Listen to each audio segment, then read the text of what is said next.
നമസ്കാരം. വചനസമീക്ഷയിലേക്ക് സ്വാഗതം.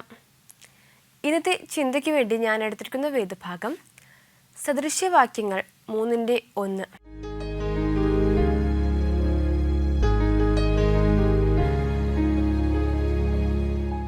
ഈ വാക്യത്തിൽ പറയുന്നത്, എൻ്റെ മകനെ എൻ്റെ കൽപ്പനകൾ മറക്കരുത്, എൻ്റെ ഉപദേശങ്ങൾ നിൻ്റെ ഹൃദയത്തിൽ സംഗ്രഹിച്ചു കൊള്ളുക. അതായത് സദൃശ്യവാക്യങ്ങൾ എന്ന് കേൾക്കുമ്പോൾ തന്നെ നമ്മുടെ മനസ്സിൽ പെട്ടെന്ന് ഓടി വരുന്നത് കൽപ്പനകളും ഉപദേശങ്ങളും പിന്നെ മാതാപിതാ ഗുരു ദൈവം എന്നുള്ള ഒരുപാട് കാര്യങ്ങളാണ് വാക്യങ്ങളിൽ പറയുന്നത്. ഓരോ വാക്യങ്ങളിൽ പറയുന്നത് നമ്മൾ അപ്പനോടും അമ്മയോടും എങ്ങനെ ആയിരിക്കണം, അതുപോലെ നമ്മുടെ ഗുരുക്കന്മാരോട് എങ്ങനെ ആയിരിക്കണം, അതുപോലെ തന്നെയാണ് നമ്മുടെ ദൈവത്തെ എങ്ങനെയാണ് നമ്മൾ അനുസരിക്കേണ്ടത് എന്നിങ്ങനെയൊക്കെയുള്ള ഒരുപാട് കാര്യങ്ങളാണ് സദൃശവാക്യങ്ങളിൽ പറയുന്നത്. അതുപോലെ തന്നെ ഇവിടെയും ഒരു മകൻ അല്ലെങ്കിൽ ഒരു മകൾ അപ്പനെയും അമ്മയും എങ്ങനെയാണ് ബഹുമാനിക്കേണ്ടത്, അവരുടെ കൽപ്പനകളും അവരുടെ ഉപദേശങ്ങളും എങ്ങനെയാണ് അനുസരിക്കേണ്ടത് എന്നൊക്കെയാണ് ഈ വാക്യത്തിൽ പറയുന്നത്. എന്തായാലും ഒരിക്കൽ കൂടി എല്ലാവർക്കും വചനസമീക്ഷയിലേക്ക് സ്വാഗതം. അപ്പൻ, അമ്മ, അതുപോലെ തന്നെ ഗുരുക്കന്മാർ, ദൈവം, ഇങ്ങനെയുള്ള ഓരോ കാര്യങ്ങളാണ് ഈ സദൃശവാക്യങ്ങളിൽ പറയുന്നത്. അപ്പോൾ അതുമായിട്ട് ബന്ധപ്പെട്ട ഒരു മകൻ്റെ കാര്യം തന്നെ ഇന്ന് നമുക്ക് സംസാരിക്കാം. ഒരു അപ്പനും അമ്മയ്ക്കും 2 മക്കളുണ്ടായിരുന്നു. ഇതിൽ 2 മക്കളെയും കുഞ്ഞുനാൾ മുതൽ തന്നെ വളരെയധികം ശിക്ഷണത്തിലും വളരെയധികം അനുസരണയിലുമാണ് ഈ അപ്പനും അമ്മയും വളർത്തിയത്. കുഞ്ഞുനാൾ മുതലേ പള്ളിയിൽ കൊണ്ടുപോവുക, സൺഡേ ക്ലാസ്സിൽ പങ്കെടുപ്പിക്കുക, പള്ളിയിലുള്ള ഓരോ കാര്യങ്ങൾക്കും വളരെയധികം ആക്റ്റീവായിരിക്കുക. നേരെ സ്കൂളിലോട്ട് പോവുകയാണെങ്കിൽ എല്ലാവർക്കും വളരെയധികം ഇഷ്ടപ്പെട്ട 2 പിള്ളേർ. ആ 2ഉം ഒരു മകനും ഒരു മകളും. മൂത്ത മകനാണെങ്കിൽ വളരെയധികം എല്ലാവർക്കും ഇഷ്ടമാണ്. അപ്പനും അമ്മയും എന്ത് പറയുകയോ അത് മാത്രം അനുസരിച്ച് മുന്നോട്ട് പോകുന്നു. മകളും അതുപോലെ തന്നെയാണ്. സാധാരണ ഒട്ടുമിക്ക പെൺകുട്ടികളും അച്ഛൻ അമ്മ അവർക്ക് എന്ത് പറയുന്നു അതനുസരിച്ച് മുന്നോട്ട് പോവുക. കാരണം അപ്പനും അമ്മയും പറയുന്നത് കേട്ടാണ് ഒട്ടുമിക്ക പെൺപിള്ളേരും മുന്നോട്ട് പോകുന്നത്. പക്ഷേ ഈ ആൺകുട്ടികൾ അങ്ങനെ ആയിരിക്കില്ല. അവർക്ക് ചിലപ്പോൾ അവരുടേതായ ചില വഴികൾ, അവർക്ക് ചില മാറ്റങ്ങളുണ്ടാവും. പക്ഷേ ഈ മോൻ അങ്ങനെയല്ല. ഇവൻ വളരെയധികം അപ്പനും അമ്മയ്ക്കും വീട്ടുകാർക്കും നാട്ടുകാർക്കും എല്ലാവർക്കും വേണ്ടപ്പെട്ടവനാണ്. പക്ഷേ ഇവൻ്റെ മനസ്സിൽ ഇവൻ അറിയാതെ ചില ചിന്തകളുണ്ട്. ഇവൻ അറിയുന്നുണ്ട്, പക്ഷേ മാതാപിതാക്കൾ അറിയാത്തൊരു കാര്യമുണ്ട്. ഇവൻ ഇങ്ങനെ എല്ലാവരെയും അനുസരിച്ച് മുന്നോട്ട് പോകുന്നുണ്ടെങ്കിൽ ഇവൻ്റെ മനസ്സിൽ താൻ എപ്പോഴും ഇങ്ങനെ തനിക്ക് അച്ഛനെയും അമ്മയും അനുസരിച്ച് മാത്രമേ മുന്നോട്ട് പോകാൻ കഴിയുന്നുള്ളൂ. പക്ഷേ എൻ്റെ ഫ്രണ്ട്സ് കുറേ പേര് അവർക്ക് അവരുടെ ഇഷ്ടത്തിൽ ജീവിക്കുന്നുണ്ട്, എനിക്കും എൻ്റെ ഇഷ്ടത്തിൽ ജീവിക്കേണ്ടേ, ഫ്രണ്ട്സിനൊത്ത് എനിക്ക് പുറത്തു പോകാൻ കഴിയുന്നില്ല, അവരൊക്കെ ഒരുപാട് സമയം പുറത്തിരിക്കുന്നുണ്ട്, ഞാൻ എപ്പോഴും സ്കൂൾ വിട്ടാൽ വീട്ടിൽ വരുന്നു, പഠിക്കുന്നു, പിന്നെ കാര്യങ്ങൾ നോക്കുന്നു, എനിക്കധികം കളിക്കാൻ പോകാൻ പറ്റുന്നില്ല, പിന്നെ അതുപോലെ തന്നെയാണ് പിന്നെ ഞായറാഴ്ചയായ പള്ളിയിൽ പോകണം, ഇങ്ങനെയുള്ള കാര്യങ്ങൾ എനിക്കും എൻ്റേതായ എൻ്റെ ചില കാര്യങ്ങൾക്ക് സമയം കണ്ടെത്തണ്ടേ, എനിക്കും എൻ്റെ ഫ്രണ്ട്സിനെ പോലും ഒരുപാട് കറങ്ങാൻ പോകണ്ടേ, ഇങ്ങനെയൊക്കെയുള്ള ഒരുപാട് ചിന്തകൾ ഈ മകൻ്റെ മനസ്സിലുണ്ട്. പക്ഷേ തൻ്റെ അപ്പനെയും അമ്മയും ഉള്ള ചെറിയൊരു ഭയം കാരണം ഇവൻ ഒരിക്കലും പുറത്ത് കാണിച്ചിരുന്നില്ല. പക്ഷേ ഇവൻ മനസ്സിൽ ഈ കുഞ്ഞു പ്രായത്തിൽ തന്നെ മനസ്സിലൊരു ചിന്തയുണ്ടായിരുന്നു, ഞാൻ കുറച്ചും കൂടി വലുതാവട്ടെ, ഒരു 18 or 20 വയസ്സാവട്ടെ, അപ്പോൾ എനിക്ക് എൻ്റെ ആഗ്രഹത്തിൽ എനിക്ക് എല്ലായിടത്തും പോകാം, എനിക്ക് കുറച്ചും കൂടി ദൂരെ ഒരിടത്ത് പഠിക്കാൻ പോയാൽ ഞാനിപ്പോൾ ആഗ്രഹിക്കുന്ന ആ രീതിയിൽ ചിലപ്പോൾ എനിക്ക് വളരെയധികം സന്തോഷത്തോടെ ഒന്ന് ചുറ്റിക്കറങ്ങി നടക്കാൻ പറ്റുമായിരിക്കും. അതുകൊണ്ട് കുറച്ചു കാലം അപ്പനും അമ്മയും പറയുന്നത് പോലെ തന്നെ മുന്നോട്ട് പോകാം എന്നിങ്ങനെയൊക്കെയുള്ളൊരു ചിന്തയിലാണ് ഈ മകൻ വളർന്നു വരുന്നത്. അങ്ങനെ ഈ മകൻ വളർന്നു 10th നല്ല മാർക്കോടെ തന്നെ പാസ്സാവുന്നുണ്ട്. പിന്നെ അത് കഴിഞ്ഞ് തൻ്റെ +1 +2 കാലഘട്ടം, ആ കാലഘട്ടത്തിൽ നല്ലപോലെ പഠിക്കുന്നുണ്ട്. പക്ഷേ ഈ 10th കഴിഞ്ഞതോടെ ഈ മകൻ്റെ സ്വഭാവത്തിൽ ചെറിയ മാറ്റങ്ങൾ വരുന്നുണ്ട്. ഇത് ഈ അപ്പനും അമ്മയും ശ്രദ്ധിക്കുന്നുണ്ട്. അതുപോലെ തന്നെ സ്കൂളിലെ അധ്യാപകരും ഈ കാര്യം നോട്ട് ചെയ്യുന്നുണ്ട്. അവർ ഇത് മാതാപിതാക്കളോട് പറയുന്നുണ്ട്. പക്ഷെ ചെറിയ മാറ്റങ്ങൾ, തനിക്ക് തൻ്റെ ഇഷ്ടത്തിൽ പുറത്തു പോകണം, അത് സാധാരണ ഒരു ആൺകുട്ടിക്ക് തോന്നുന്നത് പോലത്തെ, ആൺകുട്ടി ചെയ്യുന്ന പ്രവൃത്തികളൊക്കെ തന്നെയാണ്. തനിക്ക് പുറത്തു പോകണം, ഫ്രണ്ട്സൊത്ത് കറങ്ങണം, പിന്നെ അങ്ങനെയൊക്കെയുള്ള ചെറിയ കാര്യങ്ങൾ. അപ്പോൾ ഒരു ആൺകുട്ടിയല്ലേ എന്ന് കരുതി അപ്പനും അമ്മയും ഒന്നും പറയുന്നില്ല. അങ്ങനെ ദിവസങ്ങൾ കഴിയുന്നുണ്ട്. അങ്ങനെ തൻ്റെ +2 പഠനം കഴിയുന്നുണ്ട്. അവിടെയും തീരെ മോശമില്ലാത്തൊരു മാർക്കോട് കൂടി ഈ കുട്ടി പാസ്സാവുന്നുണ്ട്. പിന്നെ ഇനി തൻ്റെ ഹയർ സ്റ്റഡീസാണ്. അപ്പോൾ തൻ്റെ വീടുമായിട്ട് ചുറ്റുവട്ടത്തുള്ള ഒരിടത്തും തനിക്ക് പഠിക്കണ്ട, തനിക്ക് ഒന്നുകിൽ മറ്റൊരു ജില്ലയിൽ പോയി പഠിക്കണം, അല്ലെങ്കിൽ തനിക്ക് പുറത്തു പോകണം. ഇതാണ് മകൻ്റെ ആവശ്യം, കുറച്ച് ദൂരെ പോയി പഠിക്കണം. അപ്പോൾ ഈ മാതാപിതാക്കൾ ചോദിക്കുന്നുണ്ട് എന്താ, അപ്പോൾ പറയുന്നുണ്ട് എനിക്ക് കുറച്ച് പുറത്തു പോയി പഠിക്കണമെന്നൊരു ആഗ്രഹമുണ്ട് എന്ന് തന്നെ വീണ്ടും പറയുന്നുണ്ട്. അങ്ങനെ ഈ മകൻ നല്ലപോലെ പഠിക്കുന്നുണ്ട്, തങ്ങളുടെ ശിക്ഷണത്തിൽ തന്നെ മുന്നോട്ട് പോകും എന്നൊരു ചിന്തയാൽ ഈ അപ്പനും അമ്മയും അതിന് ഓക്കെ പറയുന്നുണ്ട്. നമുക്കൊരു കോൾ വരുന്നുണ്ട്, ആരാണെന്ന് നോക്കാം. ഹലോ, വചന സമീക്ഷയിലേക്ക് സ്വാഗതം. ആരാണ്? ഹായ്, എന്റെ പേര് അനില എന്നാണ്. അനില ആൻറ്റി എവിടെ നിന്നാണ് വിളിക്കുന്നത്? ഞാൻ ആര്യനാട് എന്നാ വിളിക്കുന്നത്. ഓക്കെ, ആര്യനാട് നിന്നാണല്ലേ. ചേച്ചിയുടെ വീട്ടിൽ ആരൊക്കെയാ ഉള്ളത്? എന്റെ വീട്ടില് അമ്മയുണ്ട്, എന്റെ മോളുണ്ട്. ഇപ്പൊ ഞങ്ങൾ പേര് മാത്രമേ ഉള്ളൂ. ഹസ്ബൻഡ് ഇവിടെ ഇല്ല, കുവൈറ്റിലാണ്. Okay okay. മകളുടെ പേരെന്താണ്? മോളുടെ പേര് അന്ന. അന്ന. എത്ര വയസ്സായി? മോൾക്ക് മിനിഞ്ഞാന്ന് 10 വയസ്സ് പൂർത്തിയായി. Okay okay, 10 വയസ്സായല്ലേ? അതെ അതെ അതെ. ഓക്കെ, അപ്പൊ നമുക്ക് എന്തായാലും ക്വസ്റ്റ്യനിലോട്ട് പോകാം. ഓക്കെ, ആയിക്കോട്ടെ. ഓക്കെ, ആദ്യത്തെ ചോദ്യം, എൻ്റെ നാമത്തിൽ എത്ര പേർ ഒരുമിച്ച് കൂടിയിരുന്നാലാണ് ഞാൻ അവരുടെ നടുവിൽ കാണുമെന്ന് പറഞ്ഞത്? 2 or 3 പേർ. നമ്മൾ സ്ഥിരം പ്രാർത്ഥിക്കുന്ന സമയത്തും പറയുന്ന വാചകമാണ്. അതെ, കറക്റ്റാണ്. കറക്റ്റാണ് ആൻസർ. 2 or 3 പേർ.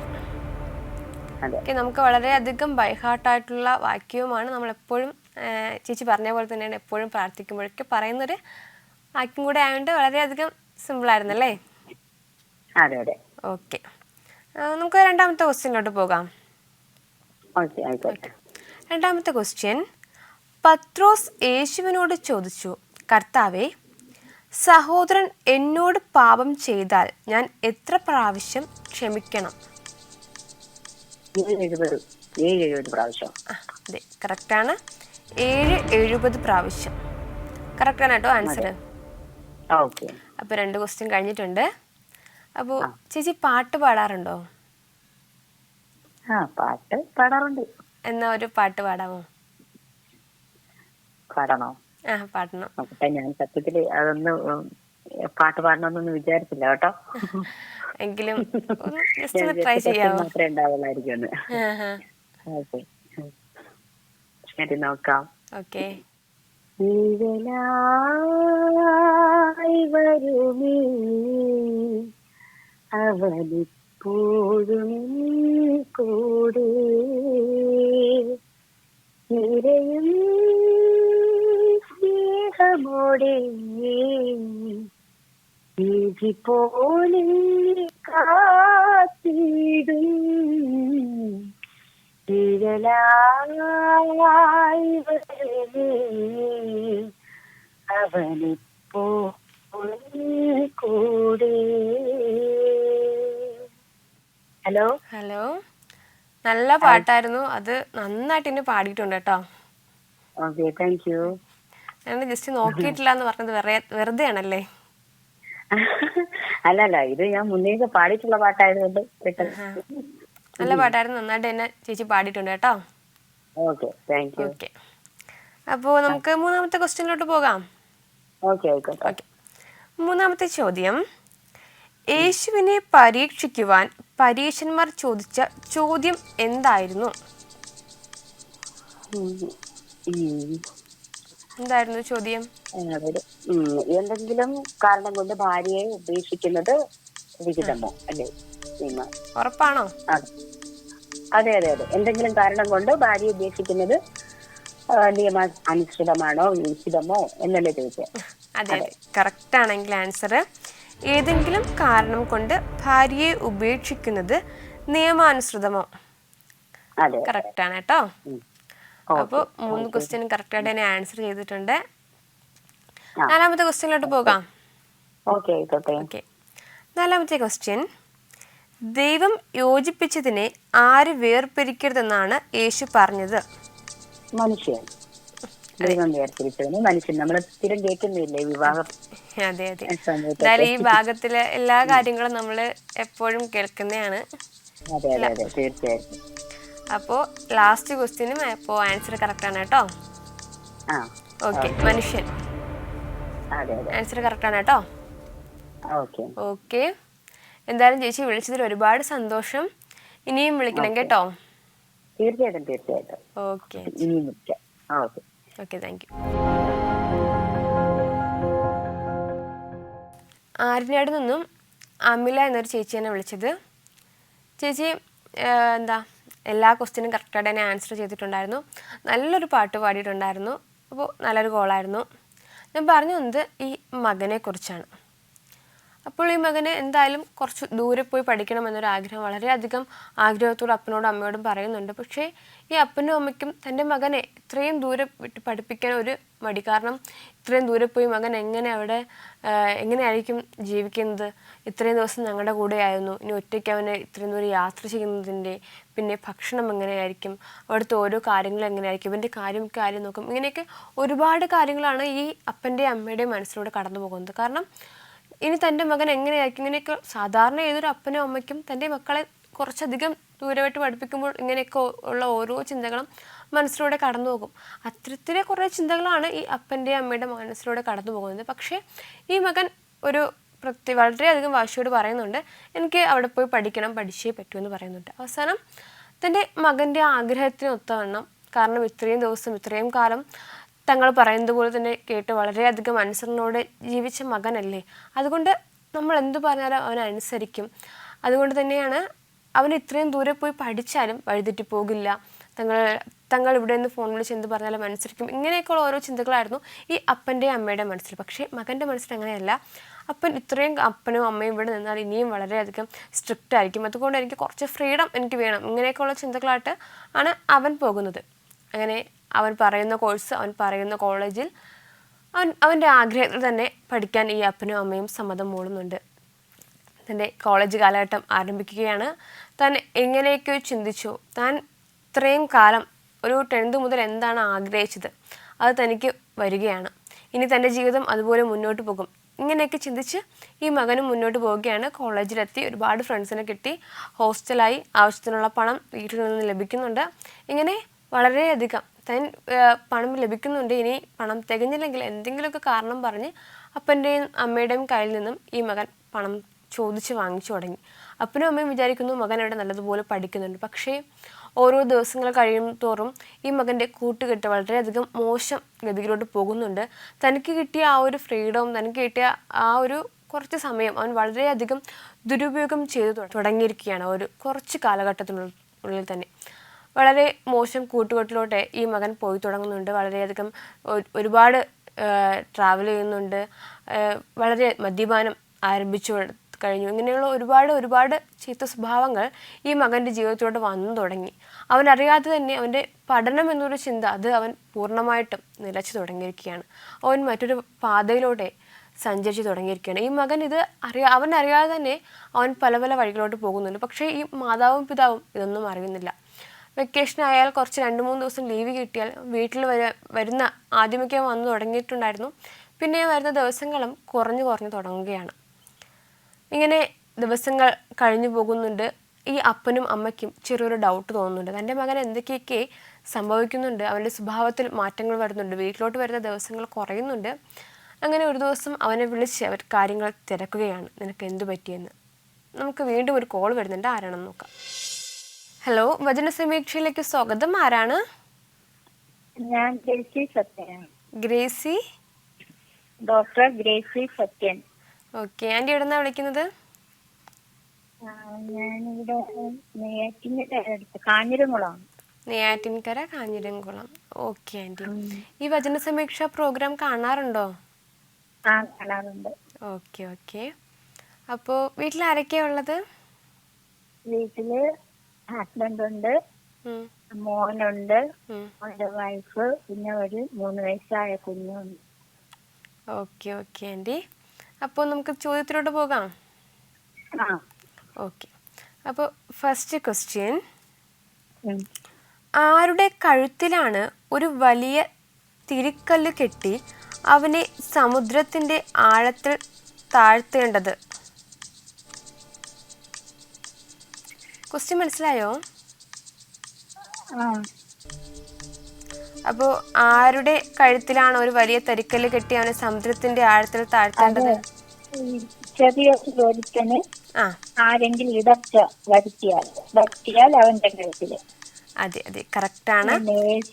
ആ എന്നിൽ വിശ്വസിക്കുന്ന ഈ ചെറിയവരിൽ ഒരുവന് ആരെങ്കിലും ഇടർച്ച വരുത്തിയാൽ അവനെ. അതെ. Okay aunty. അപ്പോൾ ആൻറ്റി, ബൈബിളിൽ ഒരുപാട് വ്യക്തികളെ കുറിച്ച് പറയുന്നുണ്ട്. അപ്പോൾ ആൻറ്റിക്ക് ഇഷ്ടപ്പെട്ട ഒരു വ്യക്തിയെക്കുറിച്ച് സംസാരിക്കാമോ ബൈബിളിലെ? എനിക്ക് അങ്ങനെ ഇഷ്ടപ്പെട്ടെന്ന് പറയുമ്പോ ഓരോ വ്യക്തികളെയും ഓരോ രീതിക്ക് ഇഷ്ടപ്പെട്ടതാണ്. എല്ലാവരും ഇഷ്ടപ്പെട്ടതാണ്. എല്ലാവരിലൊന്നും ഓരോ ഇതുണ്ട്. അപ്പൊ പ്രത്യേകിച്ച് ഒന്ന് പറയാൻ അങ്ങനെ എല്ലാ വ്യക്തികളിലും അവരുടേതായ ഇതുണ്ട്. യോബിനെ നോക്കുമ്പോഴ്, യോസഫിന്റെ ഇത് നോക്കുമ്പോഴ്, പിന്നെ അബ്രഹാമിന്റെ, എല്ലാത്തിലും നമുക്ക് ഓരോ സന്ദർഭങ്ങൾ വരുമ്പോ ആ വ്യക്തികളെല്ലാം നല്ലതായിട്ട് തോന്നും. അപ്പൊ എല്ലാം തുല്യമായിട്ട് തോന്നാറുണ്ട്. ഓരോരുത്തരും ഓരോ സ്വഭാവത്തിലൂടെ വ്യത്യസ്തപ്പെട്ടിരിക്കുന്നല്ലേ? നമുക്ക് ഓരോ സന്ദർഭങ്ങൾ വരുമ്പോഴേ ആ വ്യക്തിയെ നമുക്ക് താരതമ്യപ്പെടുത്താൻ തോന്നും. അപ്പൊ അത് നമുക്ക് നല്ലതായിട്ട് തോന്നും. കഷ്ടത വരുമ്പോ, സന്തോഷം വരുമ്പം, പിന്നെ വേറെ എന്തെങ്കിലും പ്രശ്നങ്ങൾ വരുമ്പോ, അങ്ങനെയുള്ള ബൈബിളിലെ ഓരോ വ്യക്തിയും ആ രീതിക്ക് നമുക്ക് ധൈര്യം പകരുന്നതാണ്. അപ്പൊ ഇന്ന വ്യക്തിയെ മാത്രം ഒന്ന് പറയാൻ എനിക്ക് പറ്റുന്നില്ല. ഓക്കെ ആൻറ്റി, സാരമില്ല. അപ്പൊ നമുക്ക് രണ്ടാമത്തെ ക്വസ്റ്റ്യനിലോട്ട് പോകാം. 100 ആടുകളുള്ള ഒരു മനുഷ്യൻ അവയിൽ ഒന്ന് വഴിതെറ്റിപ്പോയാൽ എന്തു ചെയ്യും? അത് ആ 99 വിട്ടേച്ച് കാണാതെ പോയ ഒന്നിനെ തേഞ്ഞു പോകും. അതെ, കറക്റ്റാണ്. 99 വിട്ടിട്ട് വഴിതെറ്റിപ്പോയതിനെ തിരയും. ഓക്കെ, കറക്റ്റ് ആൻസർ ആണ് കേട്ടോ. ഓക്കെ, നമുക്ക് മൂന്നാമത്തെ ക്വസ്റ്റ്യനിലോട്ട് പോകാം.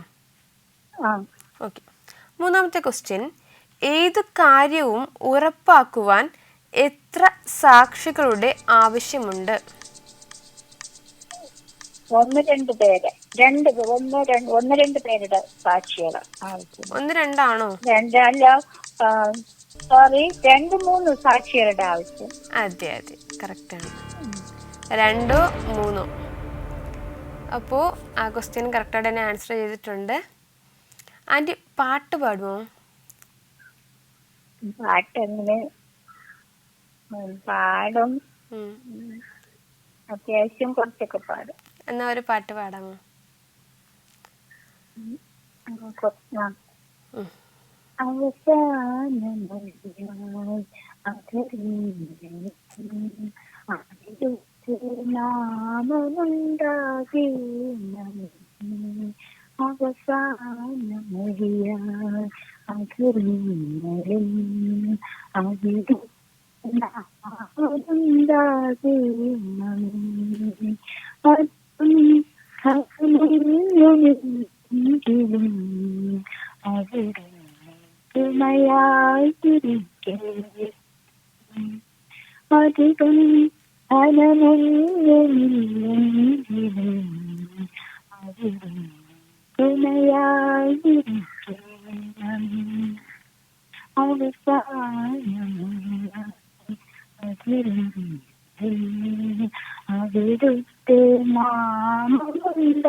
Okay aunty.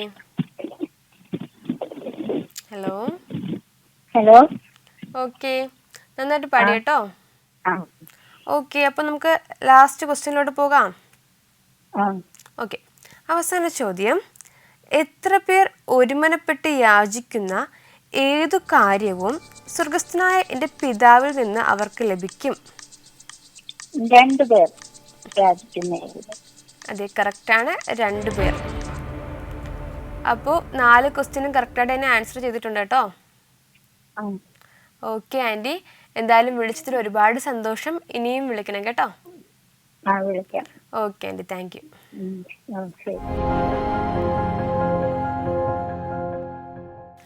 നെയ്യാറ്റിൻകരയിൽ നിന്നും ഗ്രേസി ആൻറ്റിയാണ് ഇപ്പോൾ വിളിച്ചത്. ആൻറ്റി ഒരു പാട്ട് പാടി, പിന്നെ ബൈബിളിലെ കുറച്ച് കാര്യങ്ങളൊക്കെ സംസാരിച്ചു. 4 ക്വസ്റ്റ്യനും കറക്റ്റായിട്ട് തന്നെ ആൻസർ ചെയ്തിട്ടുണ്ടായിരുന്നു. അപ്പോൾ ഞാൻ പറഞ്ഞു വന്നത് ഈ മകനെ കുറിച്ചാണ്. മകൻ്റെ സ്വഭാവം വളരെയധികം വ്യത്യസ്തപ്പെട്ടപ്പോൾ ഈ അപ്പനും അമ്മയും വിളിച്ച് മകളുടെ കാര്യം തിരക്കി, നിനക്ക് എന്തൊക്കെയൊക്കെയോ വ്യത്യാസമുള്ള പോലെ, നീ ഇവിടെ നിന്ന് പോയ മകനല്ല, വെറും 6 മാസം കൊണ്ട് നിനക്ക് എന്തൊക്കെയോ ഒരു മാറ്റമുള്ളതുപോലെ ഞങ്ങൾക്ക് ഫീൽ ചെയ്യുന്നുണ്ട്, എന്തെങ്കിലും പ്രശ്നമുണ്ടോ മകനെ എന്ന് ചോദിക്കുന്നുണ്ട്. അപ്പം മകൻ പറയുന്ന ഒന്നുമില്ല എന്ന് പറയുന്നുണ്ട്. പിന്നെ നിരന്തരം അപ്പനും അമ്മയും ഇങ്ങനെ ഡെയിലി വിളിച്ച് ചോദിച്ചപ്പോഴത്തേക്കും ഈ മകന് നല്ല ദേഷ്യം വന്നു. ഇവൻ വളരെയധികം ഫോണിൽ കൂടി തന്നെ അപ്പനോടും അമ്മയോടും വളരെയധികം ദേഷ്യപ്പെടാൻ തുടങ്ങി. ഇനി എന്നെ വിളിക്കരുത് എന്നൊരു ഘട്ടം വരെ എത്തി. അങ്ങനെ വളരെയധികം ദേഷ്യപ്പെട്ട ഒരു ദിവസം സംസാരിച്ചപ്പോൾ ഈ മകനോട് പറയാതെ അപ്പനും അമ്മയും കോളേജിലേക്ക് പോവുകയാണ്. കോളേജിലെത്തി കാര്യങ്ങൾ സംസാരിച്ചപ്പോൾ മകൻ ഇപ്പോൾ എന്തൊക്കെയോ ചില കൂട്ടുകെട്ടുകൾ ശരിയല്ലെന്ന് കോളേജിൽ നിന്ന് അധ്യാപകർ പറയുന്നുണ്ട്. അത് മാത്രമല്ല, ഫസ്റ്റ് സെമിസ്റ്ററിൻ്റെ എക്സാം കഴിഞ്ഞപ്പോൾ തന്നെ 2-3 സബ്ജക്റ്റിന് ഈ മകൻ ഫെയിലായിട്ടുമുണ്ട്. ഇത് കേൾക്കുമ്പോൾ ഈ അപ്പനും അമ്മയ്ക്കും വളരെയധികം താങ്ങാനാവുന്നതിലധികം ദുഃഖമാവുന്നു. കാരണം അവൻ ഇത്രയും കാലം ഇങ്ങനെ ആയിരുന്നല്ലോ, എല്ലാ ക്ലാസ്സിലും നല്ലതുപോലെ പഠിക്കുമായിരുന്നു, എന്തു പറ്റി പെട്ടെന്ന് വെച്ച് തൻ്റെ മകന് ഇങ്ങനെയൊക്കെയുള്ള ചിന്തകൾ ഈ അപ്പനും അമ്മയ്ക്കും വരാൻ തുടങ്ങി. ഇവർ വ്യാകുലപ്പെട്ടു തുടങ്ങി. നേരെ മകൻ്റെ അടുത്തേക്ക് പോകുന്നുണ്ട്, കാര്യം തിരക്കുന്നുണ്ട്. പക്ഷെ മകൻ ഒന്നും പറയുന്നില്ല. അവിടെ വെച്ചും അപ്പനോടും അമ്മയോടും വളരെയധികം ദേഷ്യപ്പെട്ട് അവൻ്റെ വഴിക്ക് പോവുകയാണ്. എന്നിട്ട് പറയുന്നുണ്ട്, ഞാൻ എനിക്കിഷ്ടമുള്ളപ്പോൾ എൻ്റെ വീട്ടിൽ വരും, ഞാനിവിടെ എനിക്കിഷ്ടമുള്ളതുപോലെ ജീവിക്കും എന്നൊക്കെ പറഞ്ഞ് വളരെയധികം കോളേജിൽ വെച്ച് അപ്പനോടും അമ്മയോടും വളരെയധികം ഷൗട്ട് ചെയ്തിട്ട് അവൻ പോവുകയാണ്. പിന്നെ ഈ അപ്പനും അമ്മയും വളരെയധികം അവിടെ നിന്ന് കരഞ്ഞിട്ട് തിരിച്ച് വീട്ടിലോട്ട് പോവുകയാണ്. ഈ അപ്പനോടും അമ്മയോടുള്ള ദേഷ്യത്തിൽ ഇവൻ കോളേജിൽ കയറാതെ അധ്യാപകരോടും പോയി വളരെയധികം വഴക്കിട്ടിട്ട് തൻ്റെ അപ്പനോടും അമ്മയോടും ഇങ്ങനെയുള്ള ഓരോ കാര്യങ്ങൾ പറഞ്ഞു എന്ന രീതിയിൽ അധ്യാപകരോടും വഴക്കിട്ടിട്ട് അവൻ്റെ ഇഷ്ടത്തിന് അവൻ പോവുകയാണ്. അങ്ങനെ അന്ന് രാത്രി വളരെയധികം മദ്യപിച്ചിട്ട് ഇവൻ വണ്ടിയിൽ സഞ്ചരിച്ചപ്പോൾ 2 വീലറിൽ യാത്ര ചെയ്തപ്പോഴത്തേക്ക് പെട്ടെന്നൊരു ആക്സിഡൻറ്റ് ഉണ്ടാകുന്നു. ഇവൻ മാത്രമല്ല, ഇവൻ്റെ കൂടെ ഒരു സുഹൃത്തും ഉണ്ടായിരുന്നു.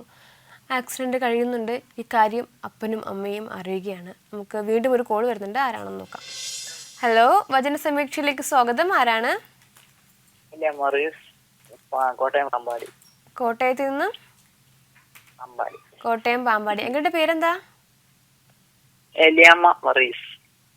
ഓ, ഓക്കെ. അപ്പോൾ നമുക്ക് ഇന്ന് ക്വസ്റ്റ്യനിലോട്ട് പോകാം. ഓക്കെ. അപ്പോൾ ഇന്നത്തെ ആദ്യത്തെ ചോദ്യം, കുരുടനെ വഴി നടത്തിയാൽ എന്തു സംഭവിക്കും?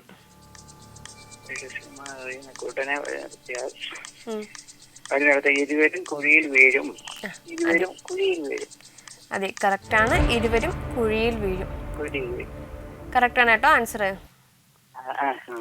ഓക്കെ ആൻറ്റി, നമുക്ക് രണ്ടാമത്തെ ക്വസ്റ്റ്യനിലോട്ട് പോകാം. ഓക്കെ. രണ്ടാമത്തെ ക്വസ്റ്റ്യൻ, വായിൽ നിന്ന് പുറപ്പെടുന്ന വാക്കുകൾ എവിടെ നിന്നാണ് വരുന്നത്? അതെ. ഓക്കെ ആൻറ്റി, അപ്പോൾ ആൻസർ ഹൃദയത്തിൽ നിന്നും. കേട്ടോ ആൻറ്റി? അപ്പോൾ നമുക്ക് മൂന്നാമത്തെ ക്വസ്റ്റ്യനിലോട്ട് പോകാം. ഓക്കെ. മൂന്നാമത്തെ ക്വസ്റ്റ്യൻ, കർത്താവേ ദാവീദ് പുത്ര എന്നോട് കരുണ തോന്നണമേ എന്ന് നിലവിളിച്ച് പറഞ്ഞത് ആരാണ്? അതെ, കറക്റ്റാണ്. കനാന്യ സ്ത്രീ. ഓക്കെ ആൻറ്റി, അപ്പോൾ 3 ക്വസ്റ്റ്യനും കഴിഞ്ഞിട്ടുണ്ട്. 3 ക്വസ്റ്റ്യനും കറക്റ്റായിട്ട് ആൻസർ ചെയ്തു. നമുക്ക് 4ാമത്തെ ക്വസ്റ്റ്യനിലോട്ട് പോകാം. ഓക്കെ ആൻറ്റി, 4ാമത്തെ ക്വസ്റ്റ്യൻ, കനാന്യ സ്ത്രീയുടെ മകളുടെ അസുഖം എന്തായിരുന്നു? എന്ത് അസുഖമായിരുന്നു ഈ കനാന്യ സ്ത്രീയുടെ മകൾക്ക്? അതെ, ഭൂതോപദ്രവം. ഓക്കെ ആൻറ്റി, അപ്പോൾ 4 ക്വസ്റ്റ്യനും കഴിഞ്ഞിട്ടുണ്ട്. 4 ക്വസ്റ്റ്യനും ആൻറ്റി കറക്റ്റായിട്ട് തന്നെ ആൻസർ ചെയ്തു കേട്ടോ. ഓക്കെ ആൻറ്റി, എന്തായാലും വിളിച്ചതിൽ ഒരുപാട് സന്തോഷം. ഇനിയും വിളിക്കണം കേട്ടോ.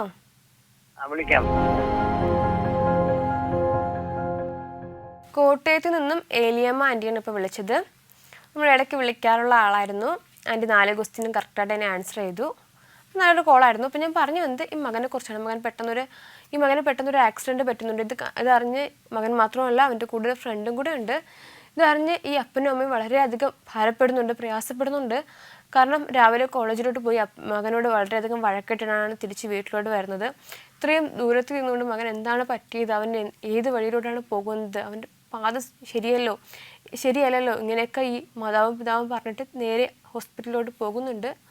പക്ഷേ ആശുപത്രിയിലെത്തിയപ്പോൾ ഈ അപ്പനും അമ്മയും അറിയുന്നതൊരു ഞെട്ടിക്കുന്നൊരു വാർത്തയാണ്. ആക്സിഡൻറ്റ് പറ്റി 2 പേരിൽ ഒരാളുടെ ജീവൻ നഷ്ടപ്പെട്ടു കഴിഞ്ഞിരിക്കുന്നു എന്ന വാർത്തയാണ്. ഇതറിഞ്ഞതും ഈ അപ്പനും അമ്മയും വളരെയധികം കരയുന്നുണ്ട്. തങ്ങളുടെ മകനാണോ മരിച്ചതെന്ന് ഓർത്ത് വളരെയധികം കരയുകയാണ്, വാവിട്ട് നിലവിളിക്കുകയാണ്. ഇനി എന്ത് ചെയ്യും എന്നൊക്കെ പറഞ്ഞ് ഒരുപാട് കരയുന്നുണ്ട്. എന്നിട്ട് നേരെ പോയി തിരക്കുമ്പോൾ കൂടെ ഉണ്ടായിരുന്ന ആ സുഹൃത്താണ് മരണപ്പെട്ടത്. ഇവർ മകൻ്റെ അടുക്കിലേക്ക് പോകുമ്പോൾ മകന് ചെറിയ പരിക്കുകൾ മാത്രമേ ഉള്ളൂ, ഓർമ്മയും ഉണ്ട്. ഈ അപ്പനും അമ്മയും ഒരുപാട് കരയുന്നുണ്ട്. ഇതിൻ്റെ പാത ശരിയില്ലാത്തതുകൊണ്ടാണെന്നൊക്കെ പറഞ്ഞ് ഒരുപാട് കാര്യങ്ങൾ പറയുന്നുണ്ട്. പിന്നെ കുറച്ച് ദിവസങ്ങൾ കഴിഞ്ഞ് ഈ മകൻ തൻ്റെ ജീവിതത്തിലേക്ക് തിരികെ മടങ്ങി വരികയാണ്. വളരെയധികം ഷോക്കോടുകൂടിയാണ് ഈ മകൻ തിരികെ ജീവിതത്തിലേക്ക് കടന്നു വരുന്നത്. കാരണം തൻ്റെ കൂടെ ഉണ്ടായിരുന്ന തൻ്റെ സുഹൃത്ത് ആ ഒരു ആക്സിഡൻറ്റിൽ മരണപ്പെട്ടു. അത് അവന് സഹിക്കാൻ കഴിയുന്നതിലും അപ്പുറമായിരുന്നു. പിന്നെ താൻ മാതാവിനോടും പിതാവിനോടും ചെയ്തത് തെറ്റാണല്ലോ എന്നൊരു ചിന്ത കൂടി ഈ മകൻ്റെ ജീവിതത്തിലൂടെ കടന്നു വരുന്നുണ്ട്. അതേസമയം ഈ അപ്പനും അമ്മയ്ക്കും ഒരു ചിന്താഗതി വരുന്നുണ്ട്. തങ്ങൾ ഒരുപാട് ശിക്ഷണത്തിൽ വളർത്തിയോ. കാരണം അവൻ്റേതായ 10ലും +1ലും +2ലൊക്കെ പഠിക്കുമ്പോൾ അവൻ്റെ ജീവിതത്തിൽ ചെറിയ ചെറിയ ആഗ്രഹങ്ങളുണ്ടായിരുന്നു. അതിനൊക്കെ തങ്ങൾ തടസ്സം നിന്നു. ഇന്നിങ്ങനെയുള്ള ചിന്തകൾ ഈ മാതാവിൻ്റെയും പിതാവിൻ്റെയും ചിന്തയിൽ കടന്നു വരുവാൻ തുടങ്ങി. അത് കഴിഞ്ഞിട്ട് ഈ മകൻ ഈ അമ്മയോടും അപ്പനോടും ക്ഷമാപണം നടത്തുന്നുണ്ട്. ഞാൻ കുറച്ചധികം വഴിവിട്ട് സഞ്ചരിച്ചു പോയി. എനിക്ക് വളരെയധികം കുഞ്ഞുപ്രായത്തിലെ ഞാൻ കുറേ ആഗ്രഹങ്ങൾ, എനിക്കും എൻ്റെ സുഹൃത്തുക്കളെ പോലെ ഒരുപാട് കളിക്കാൻ പോകണം, വൈകിട്ട് വന്നിട്ട് ഒന്ന് ഫുട്ബോളൊക്കെ കളിക്കാൻ പോകണം, അതുപോലെ തന്നെ കുറച്ച് നേരം ഫ്രണ്ട്സുമായിട്ട് ചിലവഴിക്കണം, ഇങ്ങനെയൊക്കെയുള്ള ചെറിയ ചിന്തകൾ എനിക്കുണ്ടായിരുന്നു. പക്ഷേ എൻ്റെ അപ്പനും അമ്മയും തിരിച്ചറിഞ്ഞില്ല. അതുകൊണ്ടാണ് ഞാൻ കോളേജിലോട്ട് ഇത്രയും ദൂരം വന്നതും പഠിക്കാൻ തുടങ്ങിയതും പിന്നെ എല്ലാം കൈവിട്ട് ഞാൻ വേറൊരു ലോകത്തേക്കും പോയത്. എൻ്റെ ഭാഗത്ത് തെറ്റാണ്. അപ്പനും അമ്മയും എന്നോട് ക്ഷമിക്കണം. ഞാനിപ്പോൾ എൻ്റെ ജീവിതത്തിൽ വലിയൊരു പാഠം പഠിച്ചു കഴിഞ്ഞിരിക്കുന്നു എന്ന് പറഞ്ഞ് ഈ അപ്പനോടും അമ്മയോടും സോറി പറയുന്നുണ്ട്. ഇങ്ങനെയുള്ള ഒരുപാട് മക്കൾ ഇന്നത്തെ സമൂഹത്തിൽ നമുക്ക് കാണാൻ കഴിയും. അപ്പനെയും അമ്മയും മറന്ന് ജീവിക്കുന്നവർ. അതുപോലെ തന്നെയാണ് ഇന്നത്തെ സമൂഹത്തിൽ ഇത്തരത്തിലുള്ള ഒരുപാട് പ്രശ്നങ്ങൾ കണ്ട് മക്കളെ വളരെയധികം സ്ട്രിക്റ്റോടെ മക്കളെ വളർത്തുമ്പോൾ മക്കളുടെ ചിന്താഗതികൾ, മക്കൾക്ക് എന്തൊക്കെയാണ് മക്കൾ ചിന്തിക്കുന്നത് അത് മറക്കുന്ന മാതാപിതാക്കളുമുണ്ട്. അപ്പനും അമ്മയുടെ ഉപദേശം കേട്ട് വളർന്ന് മക്കൾ മുന്നോട്ട് പോയാൽ മക്കളുടെ ജീവിതത്തിൽ വളരെയധികം ഓരോ കുഞ്ഞുങ്ങളുടെ ജീവിതത്തിൽ വളരെയധികം അത് പ്രയോജനകരമായിരിക്കും. അതുപോലെ തന്നെയാണ് നമ്മളെപ്പോഴും ഓരോ മാതാവും പിതാവും ചിന്തിക്കേണ്ടത് തങ്ങളുടെ മക്കളുടെ മനസ്സെങ്ങനെയാണ്. അത് അറിഞ്ഞ് മുന്നോട്ട് പോയാൽ അത് നമുക്ക് നല്ലൊരു ഹെൽത്തി ആയിട്ടുള്ള റിലേഷൻ തന്നെയായി തീരും. എന്തായാലും വചനസമീക്ഷയുടെ ഈ ഒരു അധ്യായം ഇവിടെ പൂർണ്ണമാവുകയാണ്. മറ്റൊരു അധ്യായവുമായി നമുക്ക് വീണ്ടും കാണാം. നന്ദി, നമസ്കാരം.